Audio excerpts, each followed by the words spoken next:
வணக்கம். தமிழ்நாடு டுடே செய்திகள் வாசிப்பது ஆனந்தி.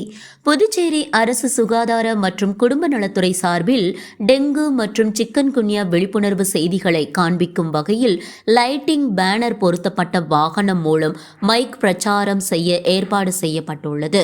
இந்த விழிப்புணர்வு வாகனம் புதுச்சேரியில் உள்ள அனைத்து ஆரம்ப சுகாதார நிலையம், சமுதாய நலவழி மையங்கள் மற்றும் நகர சுகாதார மையங்கள் உள்ள கிராமங்களில் விழிப்புணர்வு ஏற்பாடு செய்யப்பட்டுள்ளது. மேலும் விழிப்புணர்வு பட்டிமன்றம், வீதி நாடகங்கள், பண்பலை வானொலி திரையரங்குகள் மற்றும் உள்ளூர் தொலைக்காட்சி மூலம் மக்கள் மத்தியில் விழிப்புணர்வு விளம்பரம் செய்யவும் ஏற்பாடு செய்யப்பட்டுள்ளது. இந்நிகழ்ச்சி புதுச்சேரியில் உள்ள சுகாதார இயக்குநர் வளாகத்தில் 13 அன்று காலை 9:15 மணிக்கு தொடங்கப்பட்டது.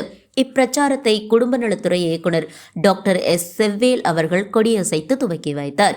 தேசிய சுகாதார இயக்குநர் டாக்டர் கோவிந்தராஜ் அவர்கள் முன்னிலை வகித்தார். துணை இயக்குநர் செய்தி, கல்வி மற்றும் தொடர்பு பிரிவு டாக்டர் ரகுநாதன் நிகழ்ச்சிக்கான ஏற்பாடுகளை செய்திருந்தார். டாக்டர் விவேகானந்தா மாணவர்கள், அதிகாரி மற்றும் இதர திட்ட அலுவலர்கள் உடனிருந்தனர். புதுச்சேரி செய்திகளுக்காக செய்தியாளர் பரணி.